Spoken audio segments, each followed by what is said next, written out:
வேறு எப்படி இருக்கிறீங்க? என்னடா சோயாபீன்ஸ் வச்சு பார்த்துக்கிட்டு இருக்கேன்னு பார்க்குறீங்களா? இன்றைக்கி இதில் தான் நம்ம கபாப் செய்ய போகிறோம். எப்படின்னு பார்க்கலாம். சோயாபீன்ஸு 2 கப் நான் எடுத்து வச்சுருக்கேன். இதை தண்ணி ஊற்றி நல்லா ஊற வச்சிடலாம். ஒரு அரை மணி நேரம் கூட வேண்டாம் நமக்கு. இருந்தாலும் நல்லா ஊறிருந்து பாருங்கள். எடுத்து வச்சாச்சு.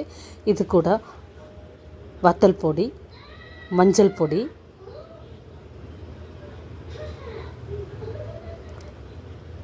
உப்பு, கபாப் மசாலா, இஞ்சி பூண்டு பேஸ்ட்டு, கருவேப்பிலை இதெல்லாம் போட்டு நல்லா மிக்ஸ் பண்ணி எடுத்துக்கிடலாம். ஒரு வாணலில் எண்ணெயை ஊற்றி இதை பொரித்து எடுத்துக்கலாம். நல்லா பாருங்கள், நல்லா பொரிஞ்சிருச்சு. இதை நம்ம அப்படியே ஒரு பவுலில் மாற்றி வச்சுருக்கலாம். சுவையான soybeans kebab ready. Meal maker kebab நமக்கு ரெடி. இப்போது வாங்க சாப்பிட்லாம். வாங்க எல்லோரும்.